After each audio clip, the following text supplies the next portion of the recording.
Hola, ¿qué tal? Tengo un personaje muy particular, pero muy particular. Creo que vamos a aprender y a disfrutar mucho de su conversación. Creo que es la primera vez que tengo a un hombre de sus convicciones aquí en el programa. Su nombre es Van den Hom, pero le voy a preguntar todo, hasta ¿quién es Eric Van den Hom? ¿Quién es Eric Van den Hom? Bueno, hay una pregunta similar que me hizo uno de mis mayores o mis maestros hace bastantes años y me dice, bueno, ¿quién eres tú? Y yo, para no complicarme en esas preguntas trascendentales, dije, yo soy 50% mamá, 50% papá, me fui por la genética, fácil. O sea, porque es una pregunta que uno se puede complicar mucho en contestar. Y curiosamente, este maestro me dice, sí, sos 50% papá y mamá, pero no solamente en lo genético, en lo espiritual también. Y eso me puso a cuestionar una situación, o sea, que es la carga espiritual, que no se limita a la carga genética, hay todos unos contextos que yo heredo de mi madre que voy a heredar de mi padre. Y ellos a su vez lo heredaron de sus padres, quienes los heredaron de sus padres. Y finalmente lo que uno percibe es que todos esos ancestros viven en mí. Porque yo soy parte de la genética, no solamente genética física, sino genética espiritual. Bueno, sí se puede hablar de genética espiritual. Es un término que me acaba de pronto acuñar ahora. Entonces, eso soy yo, pues yo soy todos mis ancestros. Ahora, si tú me preguntas qué he hecho en mi vida, que eso también son unos apartes de que podrían mostrar quién soy yo, pues eso es otra historia, porque es un poquito difícil saber quién es uno, pues yo creo que uno es la suma de todos sus ancestros. Eso es lo que uno es. Ahora, ¿qué es lo que uno hace con esta carga? Pues yo tengo esta carga de ancestralidad pues, ¿cuáles son las opciones que voy a emprender? Cecil. Entonces, eso es lo que yo hago, pero eso no es lo que soy. Es que es bastante complicado la pregunta ¿quién eres? Pues son de las preguntas más profundas filosóficas. Pero en terreno muy material, pero por ejemplo, tú no tienes un nombre, entre comillas, colombiano, tú tienes una herencia extranjera. Esa carga... Hablamos de nacionalidad, ok. Ahora, sobre la nacionalidad, pues hay distintos... Eso es un aspecto netamente jurídico, si nos vamos a la nacionalidad. Yo nazco en Bélgica, mis padres son belgas, mis abuelos son algunos belgas, algunos franceses, mis bisabuelos son algunos belgas, franceses y alemanes, y a medida que uno va remontando, uno encuentra que hay cada vez más nacionalidades. ¿Qué haces en Colombia? ¿Cómo aterrizas en Colombia? Yo aterrizo en Colombia por avión, procedente de Panamá en diciembre del 76. Bueno, vas a Colombia. ¿Qué hace que escojas llegar a Colombia? Bueno, o sea, llegamos en el 76, yo creo que está Vigilio Barco de presidente en ese entonces. Después siguió Turbay, si recuerdo bien, después hubo Belisario Betancourt, después...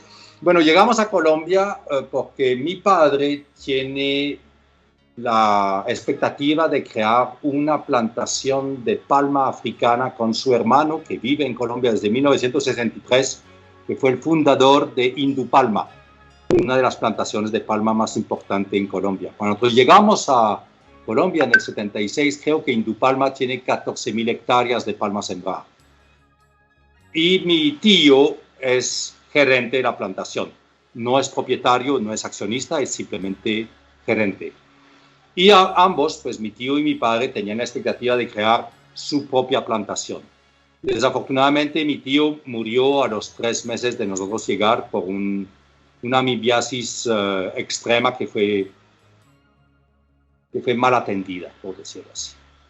Eso fue en marzo del 77. Y entonces nosotros nos encontramos un poquito expuestos aquí en Colombia sin conocer los usos y costumbres, con unos cuantos amigos, porque mi padre tenía unos amigos en Bogotá, y pues Con eso nos tocó ajustarnos porque estaba previsto que nos quedáramos en Colombia. No estaba previsto que mi tío falleciera. Y Pero nos entonces, quedamos Dime. Eric llega ¿de qué edad a Colombia? Yo llego y cumplo 14 años a los pocos días. Y entras a colegio, te adaptas Sí, al sistema. Vuelvo voy al colegio, pero nos ubicamos en Bucaramanga porque la sede administrativa de Indupalma era en Bucaramanga, entonces habíamos escogido Bucaramanga como lugar. Y pues allá empiezo a hacer mis estudios en el Colegio Salesiano, que curiosamente no es un colegio elitista, es un colegio popular, de estirpe popular, pero de excelente nivel académico. Y ahí realizo todos mis estudios de bachillerato. ¿Y en qué estudias en universidad? Estudio universidad en el 2002, muchísimo más tarde.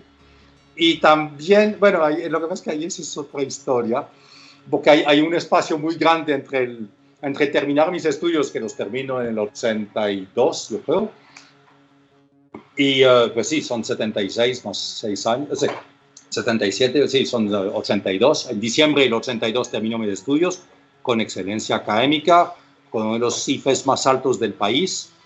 Y mis padres en ese entonces deciden de irse a vivir a la isla de Providencia y los acompaño.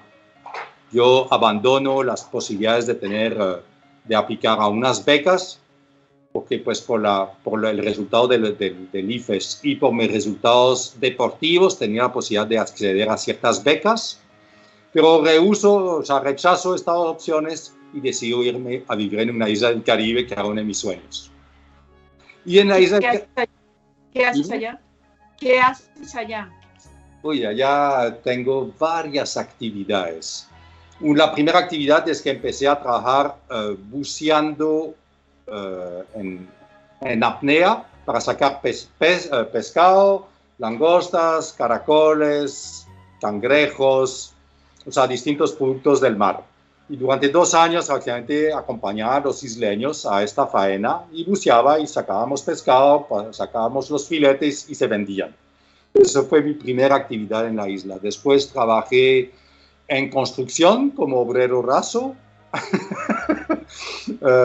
También empecé a trabajar como representante comercial de distintas casas matrices colombianas para la isla de San Andrés y Providencia, con mucho éxito. Y después con mis padres decidimos, en un terreno que habíamos adquirido en Providencia, construir un hotel de pequeñas cabañas, que en ese entonces se llamó Thalassa, y que tuvo mucho éxito. Alcanzamos a construir 12 pequeñas cabañas en un lugar pues, de sueño, que es la isla de Providencia. Voy a hacer un salto grandísimo. ¿Hoy qué haces? Hoy estoy 100% dedicado a actividades ancestrales de tradición de pueblos originarios, por decirlo así, que buscan aliviar y curar dolencias que padecen las personas, basados en el uso de plantas y me atrevería a decir, con sensibilidad espiritual. Pero es algo muy complejo de explicar, lo que es la espiritualidad vista desde el mundo de los pueblos originarios, cuando la comparamos con lo que llamamos tradicionalmente iglesias cristianas o iglesias musulmanas o iglesias judaicas. Tenemos un concepto espiritual que es muy alejado de la realidad que viven los indígenas. Déjame hacer una interpretación. ¿Eres médico del alma? Pues médico del alma podría ser, o sea, dentro de la tradición indígena me reconocen como médico. En la filosofía o en lo que ellos tienen, de hecho hasta tengo este reconocimiento por escrito, notariado desde el año 2010, yo creo, por parte de una comunidad indígena que me dice, sí, él es nuestro médico. ¿Dónde aprendiste eso? ¿Te lo enseñan esas mismas comunidades? ¿Dónde lo aprendes? Mayormente lo aprendí aquí, en esta casa, porque los varios, voy a decir, maestros o o reconocidos sabedores vinieron aquí a compartir su sabiduría y sus conocimientos en esta casa haciendo ceremonias. Yeah. ¿Tú qué haces con lo que estás haciendo con las manos, Eric? ¿Qué estás haciendo allí?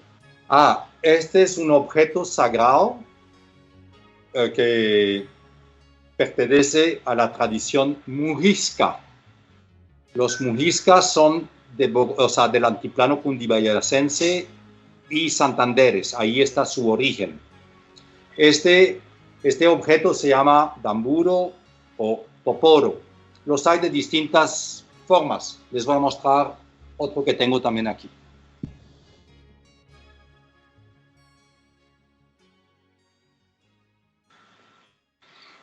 Ese es otro damburo o poporo, pero que ya tiene más años de trabajo. ¿Y qué se hace con esto? ¿Qué significa? Bueno, primero les voy a hablar de la parte física, para que sea más fácil de entender. En lo físico, aquí es un calabazo de madera, que es hueco. En mi boca yo pongo hojas de coca ligeramente tostadas. Y del otro lado de la boca yo pongo aquí no sé si se alcanza a ver.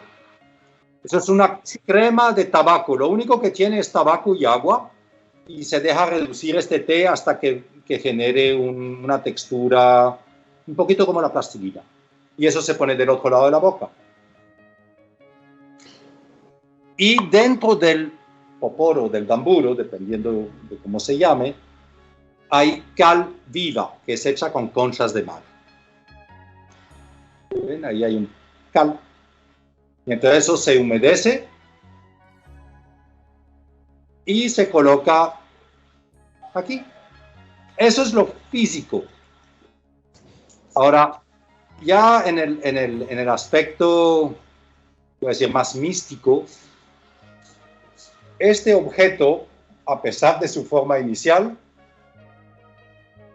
lo que uno podría creer, esta forma realmente representa el útero de mi mujer espiritual. Ajá. Sí, es algo, simbólico.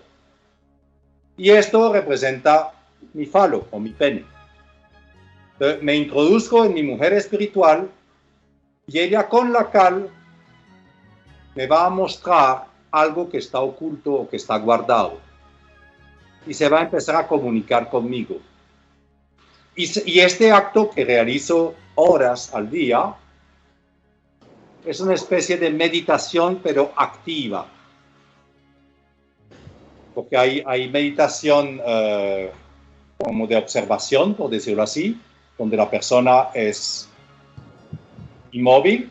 En este caso, este tipo de meditación me permite no solamente mover esta mano, sino también me permite escuchar y en pocas ocasiones me permite hablar. Digo pocas, aunque se han vuelto muy frecuentes. Cuando realizo realmente esta actividad, se realiza en una ceremonia que se llama Círculo de Palabra, donde hay varios, que nosotros los llamamos mayores o abuelos o sabedores. Ellos están con este mismo objeto. Y cuando hay este tipo de reuniones, pues son reuniones donde puede haber 10, 15 mayores. Cuando un mayor habla, nadie lo interrumpe. Y este mayor puede hablar 1 minuto, 10 minutos, 1 hora, 10 horas o hasta días sin parar. Mientras él habla, la gente guarda silencio. Entonces uno aprende con este objeto o con esa ceremonia más que todo a escuchar. Uno habla muy poco y escucha mucho.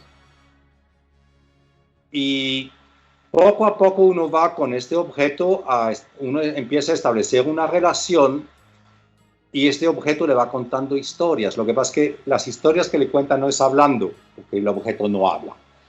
Pero hay maneras que este objeto empieza a comunicarse, que es todo un aprendizaje. Es muy similar a la meditación. Cuando la persona empieza a meditar, lo único que obtiene es dolor de las rodillas, de la espalda, de los tobillos, y encuentra muy tedioso estar meditando, inclusive 15 minutos. Si la persona sigue meditando, después de una semana empieza a sentirse más a gusto y empieza a sentirse mejor adentro de sí. Cuando la persona sigue meditando, inclusive aunque sea 2, 3 horas por semana, al cabo de unos años, es muy probable que empiece a tener unas visiones muy, muy cortas, o sea, fracciones de segundos, que empieza a tener unas imágenes muy curiosas que le llegan a la cabeza. Cuando sigue meditando al cabo, digamos, 10 años, estas visiones se vuelven mucho más frecuentes.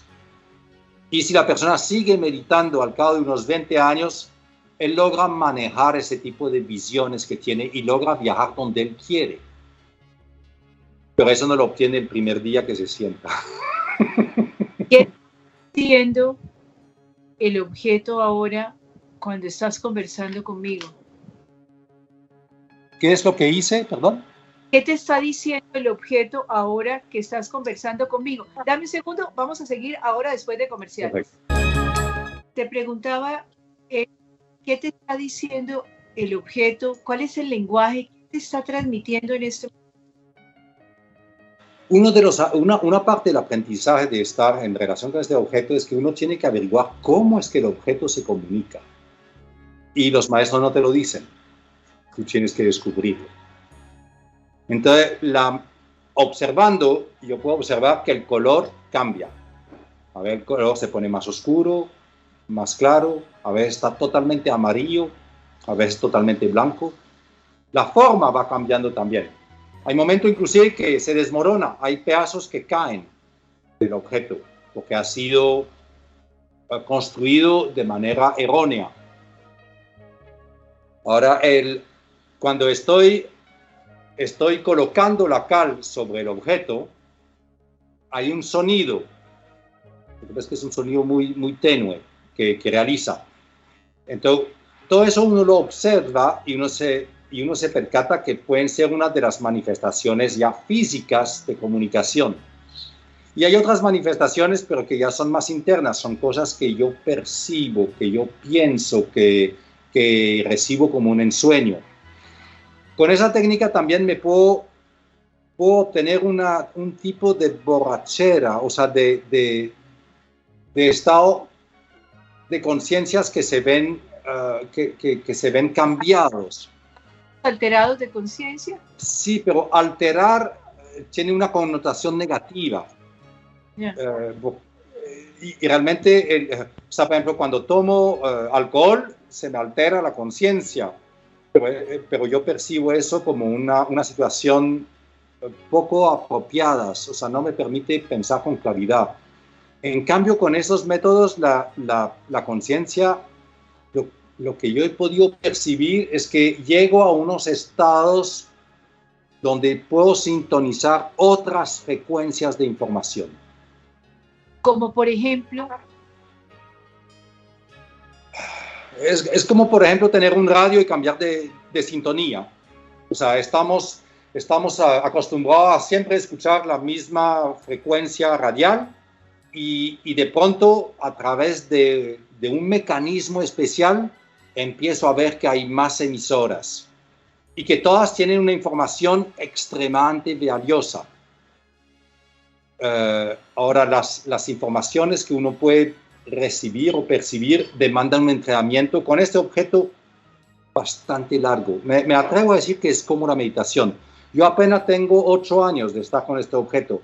Todavía no puedo decir que he llegado a unos estados plenos de conciencia, como lo hacen ciertos maestros.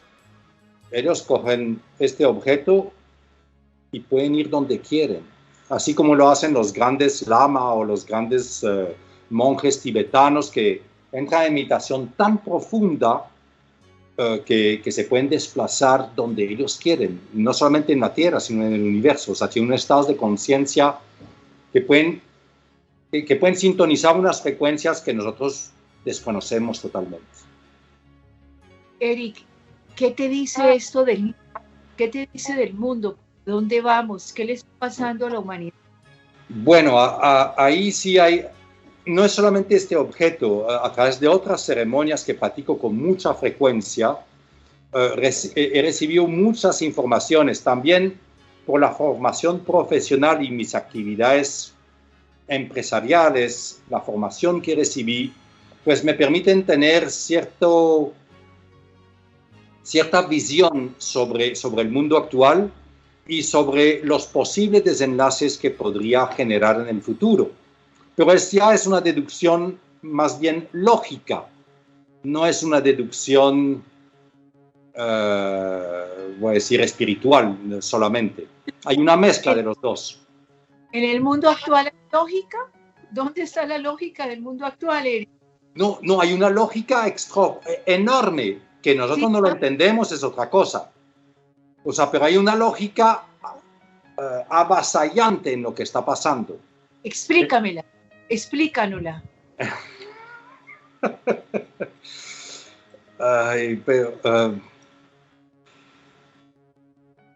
Hay distintas formas de poder acercarse a esta lógica. Una de las conclusiones a las cuales he llegado es que nosotros hemos llegado, cuando digo hemos, es nuestra conciencia propia llega a la Tierra con la misión de aprender a resolver conflictos. Y uno tiene un sinnúmero de conflictos todos los días, empezando por el desayuno. Yo no sé si le voy a poner miel o le voy a poner mermelada al pan. Tengo un conflicto. Y aprendo a resolver conflictos, usualmente la mayoría de ellos son muy fáciles de resolver, o aprendemos a resolverlo de tal forma que ya no son conflictos. Hay ciertos conflictos, por ejemplo, por la mañana me voy a poner primero el zapato izquierdo o el derecho. Y nosotros hemos aprendido a resolver este conflicto de manera inclusive inconsciente. La mayoría de las personas ni siquiera saben cuál de los dos se ponen primero, lo resuelven. Hay personas que para ese tipo de conflicto tienen una dificultad notoria, se llaman autistas. Ven dos zapatos y ¿por qué me voy a poner primero el pie derecho o por qué me voy a poner primero el pie izquierdo? Y como no encuentran razones lógicas, no se ponen ninguno de los dos y tienen razón. Cuando se van a poner la camisa, me voy a poner primero la manga derecha o la manga izquierda. Y no hay razón para poner primero la una que la otra, y por lo tanto no se ponen ninguna. Lo más increíble es que ellos tienen razón. Nosotros hemos resuelto el problema de este conflicto sin usar la razón. Lo hacemos de pronto con el corazón o como sentimos, pero ahí no le aplicamos razón. Entonces, cuando hablamos de regresar de la lógica del mundo, si nosotros observamos este mundo como un laboratorio donde nos colocan para que aprendamos a resolver conflictos, pues el laboratorio es perfecto. Aquí se generan todo tipo de conflictos, los más absurdos que uno pueda pensar. Hay unos conflictos que, como tú dices, aparentemente son ilógicos. Uno no encuentra razones, pero ahí están para que tú aprendes a ver cómo puedes solucionar el conflicto. Ahora, en la tradición muisca, cuando un conflicto se te presenta, tú tienes varias alternativas. Tú puedes ignorarlo, no quiero resolverlo. Tú puedes empeorarlo o lo puedes solucionar. Si lo solucionas, en la tradición muisca, todos los ancestros que viven en ti aprendieron a solucionarlo. Cuando no lo solucionas, lo pasas a tu descendencia. Y es por eso que en algunas familias vemos que el mismo conflicto se repite una y otra vez, generación tras generación. Algunos observadores dicen, es que esta familia está maldita. Para los muisca no hay ninguna maldición, es en cada generación le van a dar la oportunidad de resolver el conflicto. Una vez que lo... Sorprende muchísimo, es como la teoría de Bert Hellinger, ¿no? En constelaciones familiares, ¿no lo conoces? Es belga. Ya, bueno, no lo conozco. Constelaciones familiares, una teoría de psicología hoy. Me estás hablando de constelaciones familiares de los ancestros y de los pendientes del alma familiar. Ahora, la diferencia del acercamiento muisca con las constelaciones familiares, que muy poco conozco, es que nosotros no hablamos con los ancestros. Yeah. No los despertamos ni buscamos interrumpir el proceso que están llevando en este momento. Porque para nosotros, todos nuestros ancestros están trabajando en otras áreas, en otros mundos, en otros niveles de conciencia. Y estimamos que no es apropiado interrumpirlos. Aún así, en la tradición muisca respetamos las personas que piensan distinto. Eso es una de las grandes particularidades de la tradición muisca que a mí me sedujo cuando los conocí, es que los muisca no estiman ser dueños de la verdad. Y respetan la opinión de cada persona, que es su propia verdad. Cuando yo observo eso, yo digo, esta gente está más allá de la verdad. Primera vez que me encuentro con un grupo de personas que no están mostrando una gran bandera diciendo, esa es la verdadera bandera y los otros están equivocados. Los muiscas no tienen esta posición. Ellos observan y respetan los puntos de vista ajenos y respetan la verdad de cada cual. Bueno, entonces venimos a la vida en este mundo primero a manejar conflictos. ¿Qué más le sigue a la humanidad? ¿Cómo será el futuro? Pues yo creo que el futuro va a seguir siendo un laboratorio donde uno aprende a resolver conflictos. Ahora, más graves. Bueno, se nos acabó el primer programa, pero esto tan interesante con Eric va a continuar la próxima semana. No se alejen, la próxima semana los espero y vamos a continuar conversando con él. Eric, muchas gracias. Vamos a continuar contigo. Un abrazo, que pasen bien.